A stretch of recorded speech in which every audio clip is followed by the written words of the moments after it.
Mercredi et nous sommes au rendez-vous éducatif sur la JCTV, la chaîne de la vraie différence. Mesdames, mesdemoiselles et messieurs, bonsoir et bienvenue au Palais de l'Éducation.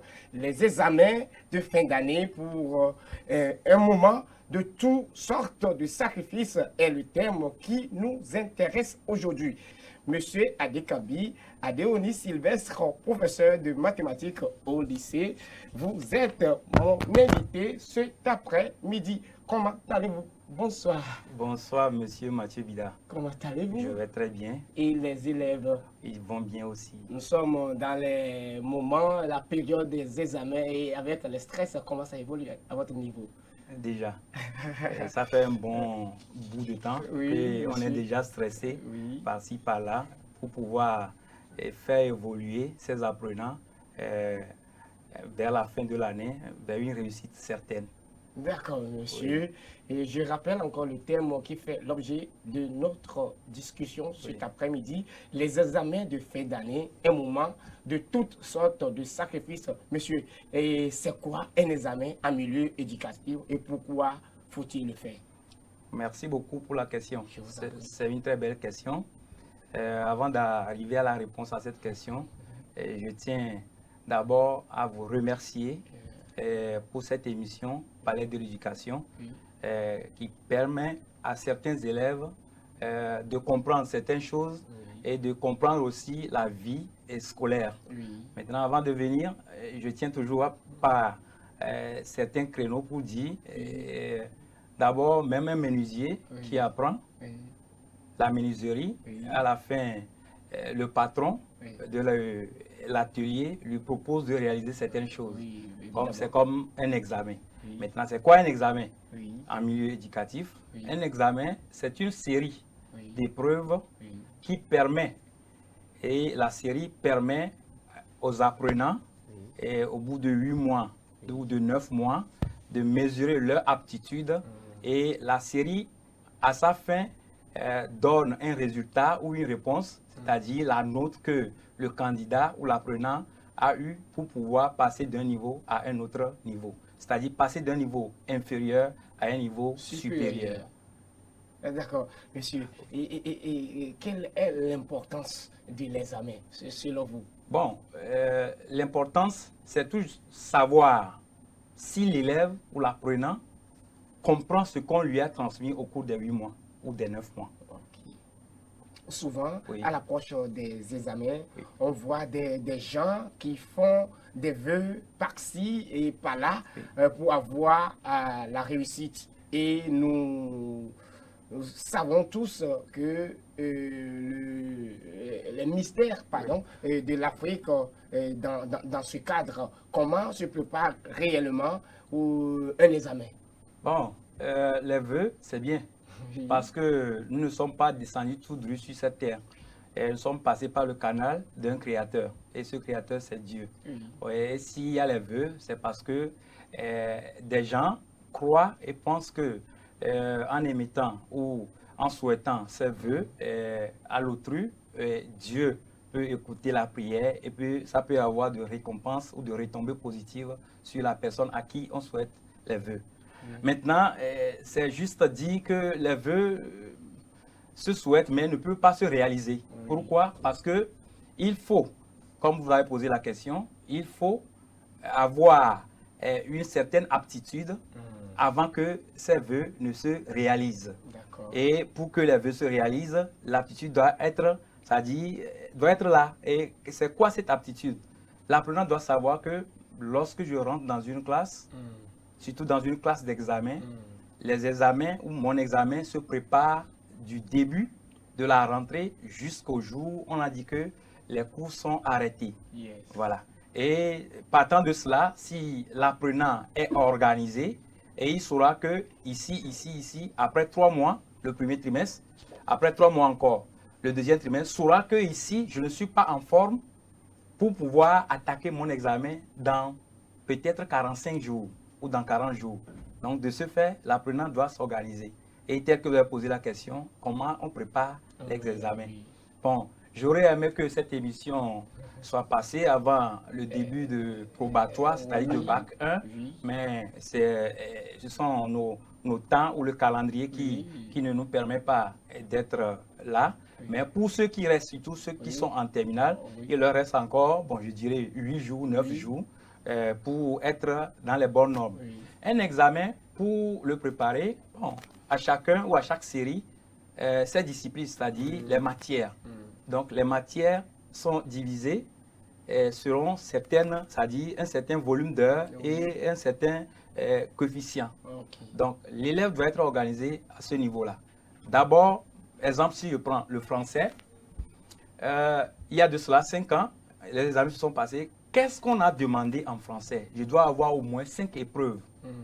5 épreuves des années précédentes pour savoir comment est-ce que des gens ont été évalués avant moi. Et c'est ce qui manque beaucoup à nos candidats ou à nos élèves ou à nos apprenants aujourd'hui. Donc, s'il en est ainsi, donc moi, je dirais que l'élève, dans son cahier de français jusqu'à la dernière matière, doit avoir des épreuves spécifiques en allant. Et maintenant, à part ce que le professeur dit, l'élève doit être organisé lui-même, avoir un emploi du temps personnel. Et c'est cet emploi du temps personnel qui va lui permettre de pouvoir lire, relire les cours avant qu'on ne parle de révision.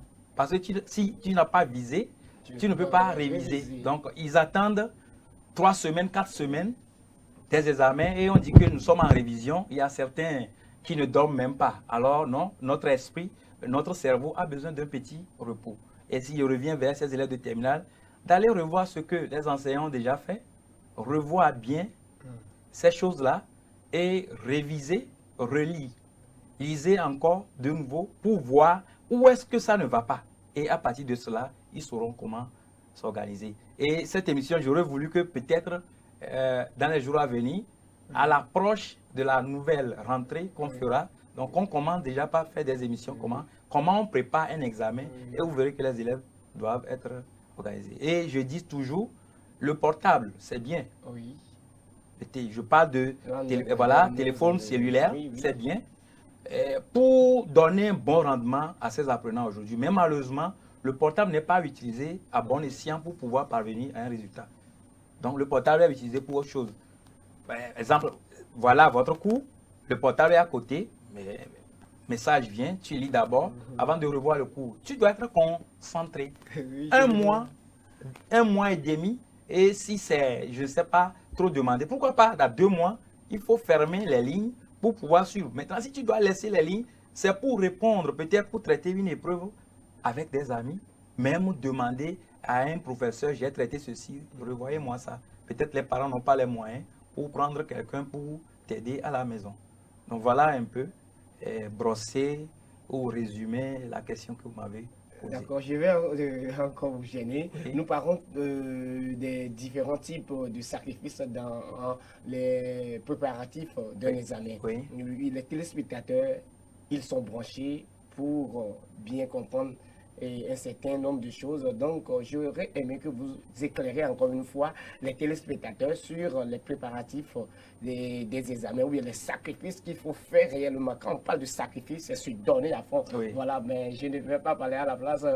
Oui, non, de j'ai mon compris. invité. Oui. Donc, voilà, essayez encore une fois de les éclairer pour qu'ils sachent l'importance, qu'ils comprennent l'importance de ce que nous faisons et comprennent vraiment l'importance des examens que nous passons dans nos vies. Voilà. Je vais commencer par la fin, l'importance des examens. Oui. Si l'apprenant, que nous appelons communément élève, ou soit étudiant, connaît l'importance de l'examen qu'il veut passer, il saura mettre en place des sacrifices louables pour pouvoir arriver au bout de son examen et sortir avec un résultat positif. Maintenant, si je reviens sur les sacrifices à faire, le premier que je peux donner, c'est de se donner à fond. Oui. Toi-même, tu dois te donner à fond. Que ce qu'on m'a enseigné à l'école, ce n'est que 2 heures, 3 heures. Maintenant, je suis revenu à la maison, je dois reprendre ces choses, revoir si je peux réessayer ce qu'on m'a enseigné à l'école. Ça, c'est se donner à fond. Deuxième des choses, c'est se donner aussi le temps.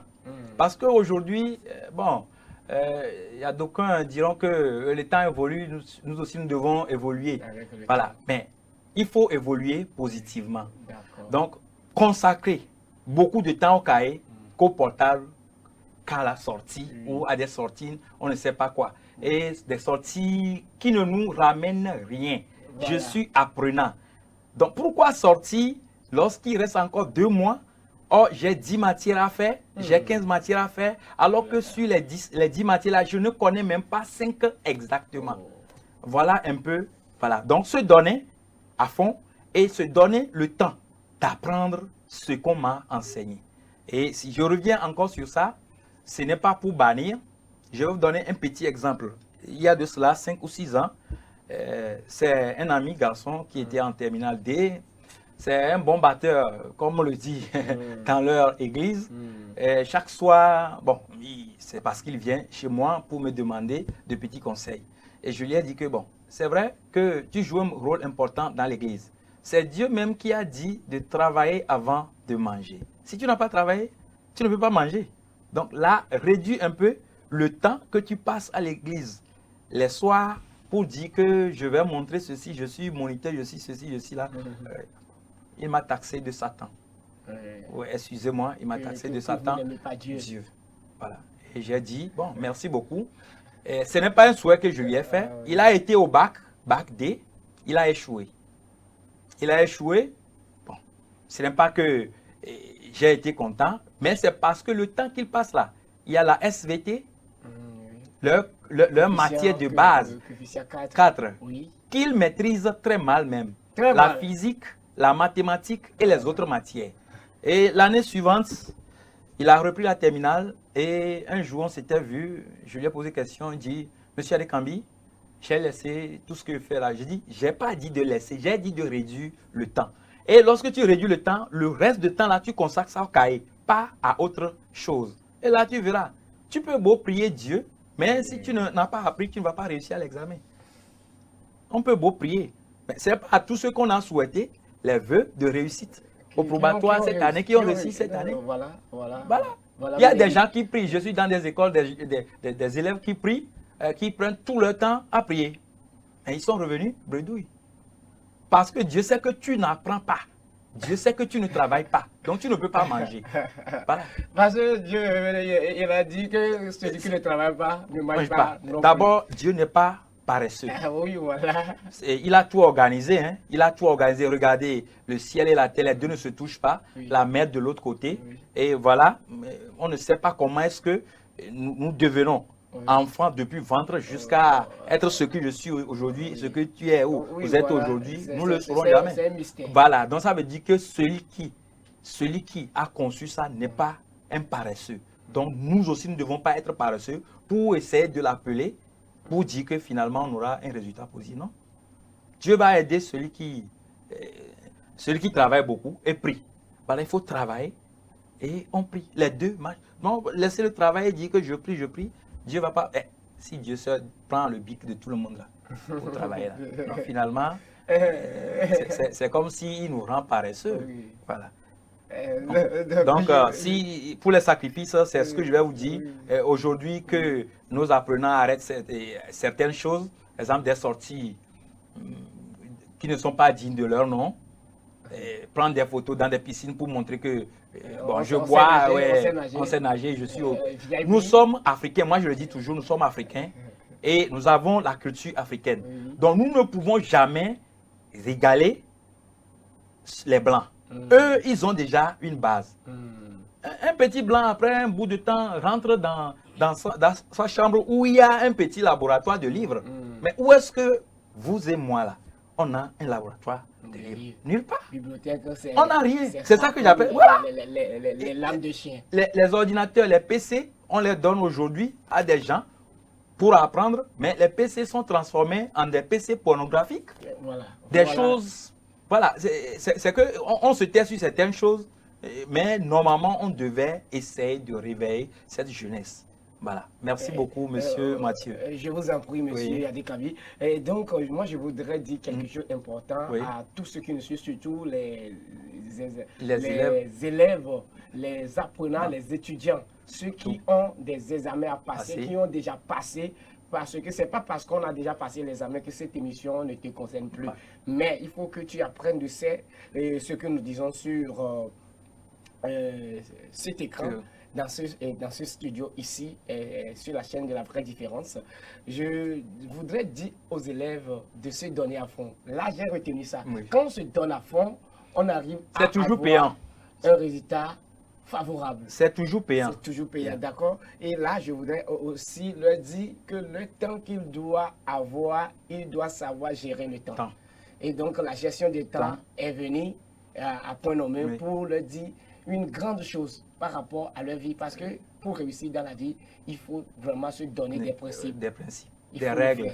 Il faut des règles. Donc, on va à une autre question. Le samedi 4 mai dernier, les candidats du baccalauréat première partie ont déjà connu le sort. Et vous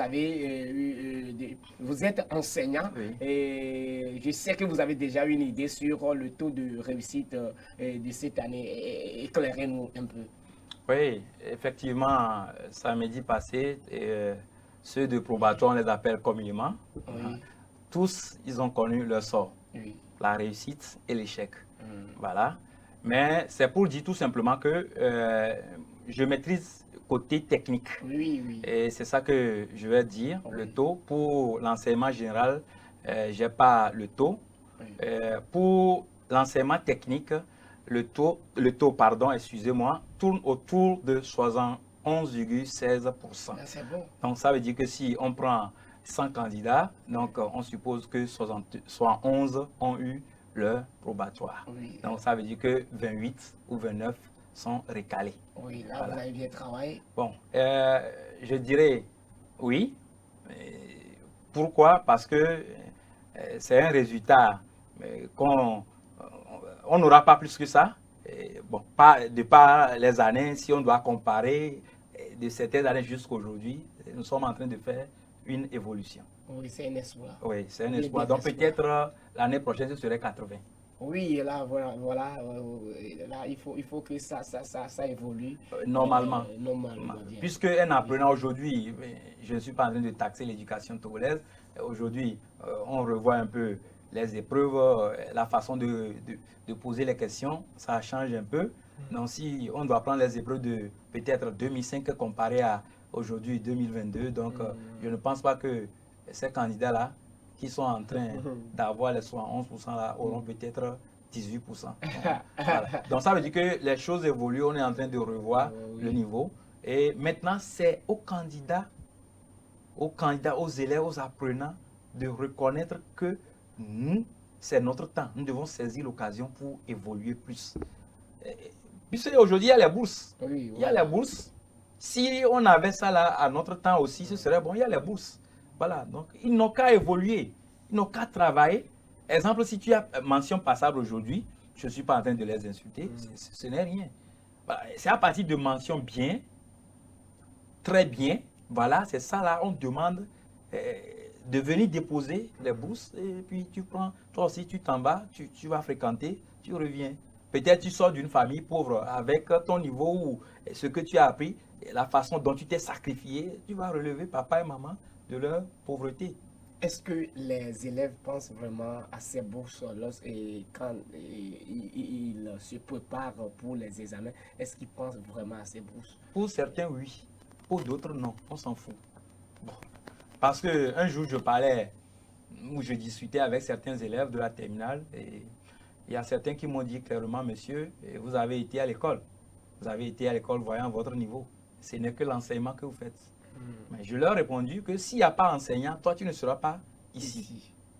Même si j'enseigne avec mon diplôme ou mon niveau aujourd'hui, si toi tu n'as pas ce niveau-là, demain, tu ne veux pas enseigner à ma place. Voilà. Et c'est la réponse que je leur ai donnée. C'est ça, c'est parce qu'il y a des gens qui sont inconscients. Il y a certains, oui. Je connais des élèves qui nous demandent, qui nous appellent pour nous demander, monsieur, avec combien on peut avoir une bourse pour aller dans les pays européens ou certains pays africains, Sénégal, Côte d'Ivoire, Maroc et autres. Je dis bien, ma soeur, mon frère, travail probatoire, il faut avoir 16 et plus. Terminal, bac 2, il faut avoir encore plus que 16. Ça veut dire que tu as fait une évolution, une progression. Si tu as 16 en probatoire et au bac tu as 14, 15, non, ça veut dire que tu régresses. Donc on veut quelqu'un qui évolue. Tout à l'heure, j'ai dit que le taux de réussite, ça évolue d'année en année. Donc l'élève aussi doit évoluer comme ça. Tu as 16 et puis au bac tu as 17, 18. Mais tu es déjà pas. J'ai eu des élèves qui aujourd'hui ont eu des bourses comme ça, certains Maroc, d'autres Sénégal, et CESAG, l'école là qui est très chère pour les riches, pour les intellectuels, il y a certains. Voilà. Je ne vais pas citer leur nom ici. Non, je ne vais pas citer leur nom. Et ce sont des élèves, ce n'est pas qu'eux, ils sont descendus du ciel. Ils sont nés d'une maman et d'un papa. Et surtout, excusez-moi de le dire, ce sont des élèves des parents pauvres. Oui. Ce sont des élèves des parents pauvres. Et malheureusement, aujourd'hui, il y a certains qui sont encore dans la pauvreté criarde, mais qui s'en foutent. Pour eux, c'est la piscine, la plage, aller boire, voilà. C'est ça. Et qu'est-ce qui est la base de ça? Ce n'est pas vraiment ça qui fait l'objet de nos discussions. Mais qu'est-ce qui est la base de ça? Parce qu'il faut que nous comprenions. Oui, c'est une très belle question posée. Ce qui est la base de ça, c'est, premièrement, je peux dire que c'est la pauvreté même qui a créé ça. La pauvreté. Oui, qui a créé ça. Et je ne veux pas entrer dans les détails, sinon ça aura peut-être une connotation un peu politique. C'est la pauvreté. Pourquoi? Je dis d'abord, si vous faites un sondage, vous verrez que nombreuses sont les filles qui sortent plus que les garçons. Mais aujourd'hui, si vous comparez dans les classes, les filles sont plus nombreuses que les garçons. Et ces filles qui sortent là, pour aller boire, pour aller manger dans des restos, sont des filles, excusez-moi, des parents pauvres. Parce qu'il n'a jamais, ou elle n'a jamais vu ça, elle n'a jamais vécu ça, veut essayer. Et c'est une de ses amies qui l'a entraînée, et voilà. En essayant, elle a pris goût. Non, c'est ça qui a créé ça. Et la plus forte raison aussi, c'est la confrontation des civilisations qui a fait ça. Surtout avec l'événement de la cybernétique et puis du TIC, tel qu'on le dit, la nouvelle technologie de l'information et de la communication. Donc, il y a l'Internet, la télévision et autres. En voyant les films, je ne sais pas quoi, les séries que nous appelons communément les séries de novellas et autres là, on se croit. C'est quoi derrière ces séries? Oui, bon, c'est tout juste ça pour. Moi, je ne sais pas, hein, franchement. Ce sont des choses que je ne vois pas. Moi, je ne vais pas vous mentir, je ne vois pas ces choses-là.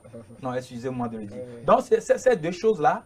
Et quand je dis la pauvreté, c'est parce que papa n'arrive pas à aider sa fille à la maison. Bah, la fille sort, trouve, bon, papa s'est tué. Et la fille a pris goût.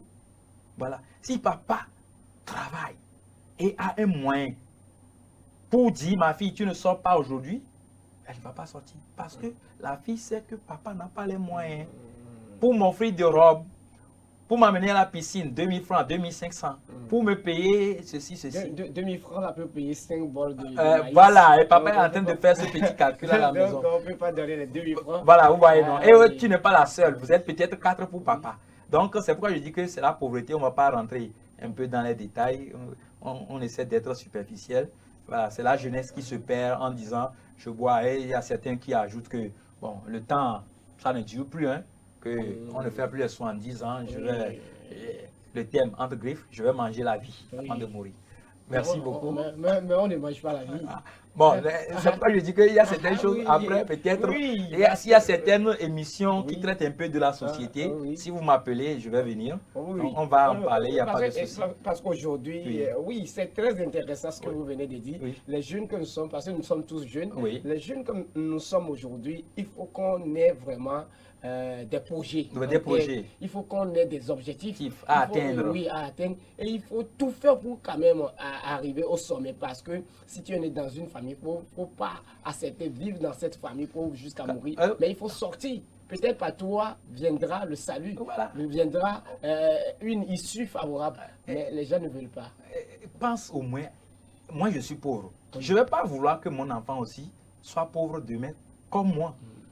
Donc, essaie de créer quelque chose ou essaie au moins d'évoluer dans le secteur dans lequel tu es ou tu travailles. Tu évolues, tu crées quelque chose. Bon, on ne pense pas à ça. C'est pourquoi je dis que ça traite un peu de la société, mais que nos jeunes frères et nos jeunes sœurs sachent qu'aujourd'hui, ce n'est pas aller manger dans un grand resto qui est le problème, ce n'est pas aller manger ou aller nager quelque part qui est le problème. Le grand problème, c'est comment faire pour être quelqu'un ou quelqu'une demain. D'accord. Voilà. Mais au palais de l'éducation, nous traitons de toutes les questions éducatives. Et quand nous parlons de la société, c'est nous, c'est vous et c'est eux. Donc, nous irons sur une autre question. Et actuellement, les candidats de BPC composent. Qu'avez-vous à leur dit pour réussir leur examen?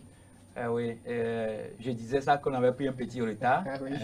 Je disais, mais pour ceux qui nous suivent aujourd'hui, ces candidats et ces candidates-là qui nous suivent aujourd'hui, je leur dis tout simplement d'être concentrés parce qu'on a déjà démarré le train, d'être concentrés et à chaque fois qu'ils reviennent à la maison, qu'ils n'ouvrent pas de cahier pour voir la matière qui a été déjà faite, c'est-à-dire consulter, comparer la réponse que j'ai donnée à ce qu'on a écrit dans le cahier. Parce que je suis enseignant, mais pas au collège, mais je sais qu'à la correction, nous-mêmes, nous tirons avant de faire un corrigé type et de l'harmoniser. Or, toi, tu avais écrit quelque chose qui peut être accepté à la correction.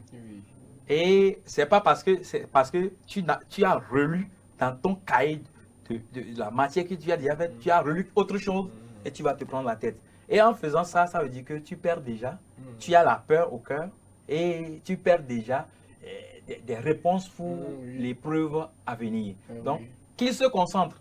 Si une épreuve est passée, c'est déjà passé. Je ne peux plus me rattraper dans cette épreuve, mais je peux me rattraper dans l'épreuve qui va suivre. Voilà. Et lorsqu'ils reviennent à la maison, voilà, qu'ils essayent de revoir ce qu'on doit faire demain. On revoit un peu. Il y a certaines questions clés qui traînent sur toutes les épreuves. Ces questions-là reviennent toujours. Donc, ils revoient ça. Mais, exemple, en mathématiques, chez eux, il y aura toujours le plan. Un plan muni d'un repère. Voilà, on donne un vecteur placé, les points de vecteur. Donc, qu'ils révisent au moins ces choses pour demain. Au lieu de voir ou de revoir ce que j'ai déjà fait. Voilà. Dieu n'a pas voulu qu'on regarde en arrière. C'est pourquoi il n'a pas placé nos deux yeux là, derrière la tête. Voilà, ça veut dire que nous n'avons pas de rétroviseur. Donc, ce qui est passé est passé. Il faut aller de l'avant. Seul les motos et les véhicules. Voilà, et en or, c'est pour voir ce qui est derrière moi. Voilà. Sinon, nous-mêmes, Dieu a dit, allez, voilà, si tu as commis une erreur, tu sais que c'est une erreur, donc rattrape-toi demain. Avance. Seulement. Ah, merci, monsieur. Je vous en prie. Et les élèves de terminale sont dans le dernier moment Oui. avec les stress et chaleurs Mhm. des préparatifs de leur examen. Oui. En tant qu'éducateur, Oui. vous, et ils ont besoin de vos conseils. Et dites-leur quelque chose pour leur leur donner de chaleur et leur donner vraiment, je pourrais dire, envie de se donner et de faire quelque chose pour que cette année soit une année réussie. Voilà, merci beaucoup pour la question là. Mais ce que moi je vais dire, c'est tout simplement, moi-même j'ai un principe et je vais essayer de dire ça. Je ne dis pas que c'est le meilleur, mais j'ai un principe. Et ce principe-là, c'est l'égoïsme individuel. Chaque fois, peut-être certains m'ont connu sur le banc, chaque fois que j'ai une épreuve à faire, je dis que si c'est une seule personne qui a la moyenne, ce serait moi. C'est vous. Donc ça veut dire qu'à la fin d'un examen, si c'est une seule personne qui a réussi, c'est moi. Oui. Donc si chacun de ces apprenants, tous, ont mis cet orgueil individuel, personnel, qui les rend particuliers dans leur tête, je pense qu'ils ne vont pas dormir. Et quand je dis ne pas dormir, ça ne veut pas dire apprendre de matin jusqu'à aujourd'hui matin jusqu'à demain. Non. Il faut apprendre en prenant un peu. On peut faire même une sortie, on marche. C'est-à-dire en marchant le cerveau, ça dit que la marche permet au cerveau de réfléchir. Tu traitais une question, peut-être en faisant un sondage dans le quartier avec un petit détour, la réponse là te revient en tête et tu reviens à la maison. Il reste une semaine. Ceux qui ont pour cette matière n'ont qu'à diviser le nombre de jours par 7. Ceux qui ont eu plus que cette matière, ça veut dire qu'il y a certaines matières dont on peut faire demi-journée et qu'ils essaient de parcourir toutes les matières. Parcourir certaines corrections qui ont été déjà faites. Revoir si il y a certaines questions qu'on avait posées au cours et le professeur a répondu. J'ai mis ça en haut de cahier, de les ramener sur des papiers. J'aide certains élèves, je leur dis, vers la fin de l'année, vous savez ce que vous devez faire? Essayez de payer les papiers RAM si vous n'en avez pas. Et sur papier RAM là, si c'est 7, je sais que c'est 7 pour mathématiques, 7 pour anglais, 7 pour français. Et je porte les éléments clés. Les éléments clés. Il y a certaines formules, il y a certaines expressions qui viennent toujours. Je porte ces éléments-là sur ça. Au lieu que le jour J, je prenne encore le gros cahier insupportable. Non. Et en faisant ça, ce petit résumé, tu as déjà ton examen en main. Mais le reste, c'est de se donner. On l'avait déjà dit. Il ne se donne pas. Il ne se donne pas. Pas tous, hein, mais il y a certains qui ne se donnent pas. Il y a certains, bon, pour eux, bon, mon ami là a été comme ça l'année passée, il a réussi. Moi aussi, je vais réussir. C'est comme si ça devient une règle générale, non? C'est ça. Et ils n'ont qu'à essayer de fondre ce qu'on n'appelle pas la peur. Parce que la peur contribue à 50% à l'échec. Pourquoi? Parce que lorsque tu as peur, d'abord, notre esprit n'est plus avec nous. Or, c'est l'esprit qui est notre maître. Nous, la peau là, ça ne sert à rien. C'est l'esprit qu'on a là. C'est ça. Sinon, après le départ de Jésus-Christ sur la terre, il ne dira pas que j'enverrai quelque chose qui va vous éclaircir. Ce que, voilà, c'est l'Esprit Saint. Déjà, voilà. Nous sommes déjà... Dans le temps de Pentecôte, c'est puis l'Esprit Saint là. Donc, n'ayez pas peur. N'ayez pas peur. Essayez ce qu'on vous a déjà fait en classe. Réessayez encore. Et ça va marcher. Pas de peur. C'est tout ce que moi je vais leur dire. Ils sont grands. Il y a certains qui ont déjà 18 ans, majeurs. Il y a ceux qui ont 16 ans. Mais voilà, ils sont déjà grands. Et ils savent de quoi nous parlons aujourd'hui. Et pourquoi l'approche des examens, on a l'impression d'oublier tout et voilà, tout ce qu'on a appris, on a l'impression de tout oublier et on a vraiment pas cette envie encore de prendre le cahier et des fois aussi on est mélangé dans sa tête, des fois également on est là et si on voit ses camarades apprendre les leçons, on a la peur au ventre et à cause d'eux, ce que tu vois devant toi, tu es obligé de prendre ton cahier. Mais quand tu prends dans ton cahier, tu ne peux pas apprendre. Oui, je dirais toujours que c'est la notion de la peur qui est en vous qui fait que l'esprit n'est plus en vous. Lorsque l'esprit n'est plus en vous, vous ne pouvez rien faire. Je vous donne un petit exemple. Hein. Vous prenez votre moto, vous filez et quelqu'un a traversé, vous n'avez pas connu la personne. Vous voyez comment est-ce qu'on se sent? Oui. C'est comme si tu n'es plus toi-même. Hein. Oui. C'est comme si tu n'es... Voilà, la peur là a fait chasser de toi l'esprit qui doit te guider pour aller voilà, de l'avant. Donc, qu'il cesse d'avoir peur. Nous irons ou j'irai à un examen dont je connais déjà tout. C'est ça que je dis, l'orgueil. Je connais déjà tout. Maintenant, pourquoi ce qu'on a appris, on dit souvent que ce qu'on a appris, on l'a perdu, que je ne l'ai plus. Non, c'est faux. Le cerveau humain, c'est plus qu'un ordinateur. Et je dis tout simplement que si tu as bien appris la chose, le cerveau l'a classé dans des classeurs. Le jour J, si c'est anglais, vous allez faire, vous verrez que vous interrogez le cerveau. J'ai appris ça, j'ai appris ceci, j'ai appris ceci. Le cerveau va faire sortir classeur anglais. Et tout ce que tu as appris, tu vas le faire. Donc, on dirait que le cerveau travaille avec SL. Plus qu'SL, mais parce que je dis que l'organisateur de ce monde, c'est Dieu. Mais personne ne peut être ou ne peut se comparer à Dieu. Voilà. La tête que nous avons là, nous avons beaucoup de cellules qui travaillent plus que ce qu'on a branché là-bas pour essayer de faire. Donc, on n'a rien ici. Ben, tout ce qu'on a ici, c'est plus qu'un gros... Il n'y a pas un ordinateur qui est comparable à ça. Et puis, c'est très rare que le virus attaque ce que tu as appris. Donc, si il y a un virus qui a attaqué ça, là, ça veut dire que tu as mal organisé les faits. Mal organisé, ça veut dire que tu as appris un peu, tu dors. Tu trompes tes parents que tu as appris. Tu es peut-être un garçon, tu sors avec une petite fille, vous vous êtes embrassés pendant les 2 heures pour dire qu'on a appris anglais. Mais vous croyez que le cerveau n'est pas bête, hein? Ce que tu lui as donné, il va te redonner ça. Ça, c'est sûr. Mais ça, je ne vous mens pas. Je fais plein de matières, plein, mais je vous assure que je n'utilise pas souvent les fiches. Ah oui, ça c'est ça. J'utilise pas les ça fiches. se fait voir. Oui, j'utilise pas les fiches. Oui. Tout ce que j'enseigne, dans les écoles de BTS, dont je ne vais pas appeler le nom, il faut le demander. Je fais la probabilité statistique, je fais certaines matières. Même j'enseigne au lycée une matière que je n'ai pas apprise sur le banc. Hein. Moi, j'ai eu un bac C. J'ai eu un bac C4. Hein. Je fais économie et organisation des entreprises aux élèves. Et ils s'étonnent. Vous savez quoi? C'est parce que mon temps libre, je prends les livres qui traitent de ces documents-là pour lire. C'est un livre, c'est un document qui traite de l'économie et puis je lis. Et voilà. C'est comme ça que Dieu nous a créés. Tout le monde sur cette terre peut faire n'importe quelle série. Le reste, c'est la paresse et la mal-organisation. Voilà. Tous. Il n'y a pas une série où quelqu'un dit que je ne fais pas maths, c'est pourquoi je suis en série A. Et pourquoi la maths est encore en série A? C'est ça, c'est la question que nous... D'abord, le monde est basé sur la mathématique. Oui, évidemment. Le monde est basé sur la mathématique. Donc, je dis que c'est la volonté, notre propre volonté qui fait que nous pouvons évoluer. Donc, qu'ils aient la volonté et qu'ils chassent de la peur et qu'ils cessent de veiller.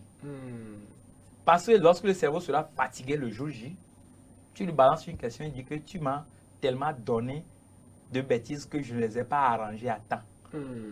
Parce qu'il y a un temps pour arranger. Je dis toujours souvent à certains élèves, même à 2 jours des examens, cesse d'apprendre. Le cerveau va réorganiser tout. Voilà un peu. Merci beaucoup. D'accord. On continue toujours avec le chapitre des préparatifs des examens. Et là, je voudrais venir sur un aspect aussi important. Et tous ceux qui préparent actuellement les différents examens ont besoin de vous. Hein? Vous les enseignants, vous les encadreurs. Et qu'avez-vous à le dire? Bon, c'est vrai. On a besoin, et ils ont besoin de nous, nous aussi.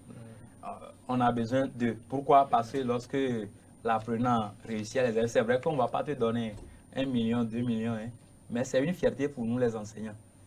C'est une grande fierté pour nous les enseignants. Lorsque les élèves réussissent brillamment dans ta classe ou dans ta matière, voilà, on s'en félicite. On dit, ah, là, moi aussi, je connais quelque chose. Voilà.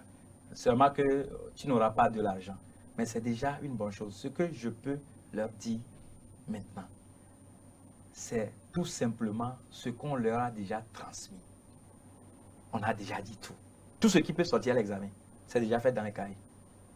Il n'y a pas une nouvelle question qui va sortir. On va seulement changer le français. Puis c'est fini. D'accord. Actuellement, vos élèves, et comme vous le dites, vos enfants sont en train de vous regarder. Et vous êtes enseignant en mathématiques. Et donnez-leur les pistes et moyens pour réussir les épreuves à venir dans mathématiques. Bon, si je dois donner maintenant les pistes, ça veut dire que je dirais d'aller revoir les sujets déjà, les épreuves. On a fait deux compositions régionales. On a fait, dans certaines écoles, on a fait au moins 2 devoirs. Et je parie que si on prend 4 épreuves là, il y aura au moins 20% des questions qui vont, j'ai dit au moins, ça veut dire que ça peut dépasser, qui vont revenir exactement, sans changement. Donc maintenant, en mathématiques, ils n'ont qu'à aller revoir certaines formules, certains principes, exemple, terminal G2, G3, comment on étudie une fonction logarithme népérien, comment on étudie une fonction exponentielle, et revoir le dénombrement, la probabilité, et maintenant revenir sur les propriétés de Ln, et puis le tour est joué, pour ne pas oublier la primitive et l'intégrale. Et c'est pourquoi je dis d'aller revoir ce qu'on a déjà corrigé. Et voilà. D'accord, nous tendons lentement et sûrement vers la fin de cette randonnée, de ce rendez-vous éducatif hebdomadaire. Merci à nos téléspectateurs, merci à mes collaborateurs, et merci Monsieur Adekambi. Et votre mot de la fin avant de mettre point final à cette émission. Voilà. D'abord, je vous remercie. Je vous en prie. Et je remercie aussi tous ceux qui nous ont aidés ici pour que cette émission soit bien réalisée. Je remercie le public aussi, mais je tiens encore à donner de l'espoir à ceux qui ont échoué à l'examen. Que l'échec fait partie de la vie. L'échec est un élément constructif. Comment? Il faut qu'ils révisent en eux ou en elles ce qui m'a poussé ou ce qui a donné cet échec. Et tu sauras comment sauter. C'est ça on dit corriger le tir. Et ceux qui n'ont pas encore eu leurs résultats, je parle de EPC, Bac, BTS, CAP en allant, et ceux qui n'ont pas encore passé les examens, de se concentrer que cet examen, c'est moi, si c'est une seule personne. Et le reste, le tout sera joué. Et je prie le bon Dieu qui puisse les assister, surtout en forme. Et je reviens sur ça, parce qu'ils ont beaucoup appris, ils n'ont plus d'énergie. Voilà, qu'ils voient avec leurs parents certaines règles de santé et le tour est joué. Pour que le jour J, qu'on ne dorme pas, qu'on ne vomisse pas en salle pour dire que l'examen a été bafoué par un sorcier, non? Parce qu'il y a ce côté-là, surtout en Afrique, voilà, mystère, la sorcellerie, les mystères de l'Afrique. D'accord. Merci beaucoup. Je vous en prie, tout est possible à celui qui rêve, ose, travaille et n'abandonne jamais. Tu auras un lendemain meilleur. C'est avec ces mots que j'invite tout un chacun à lutter pour son avenir. On se retrouve le mercredi prochain sur cette chaîne pour un nouveau numéro de votre émission, bien sûr. D'ici là, portez-vous bien. Bonsoir chez vous.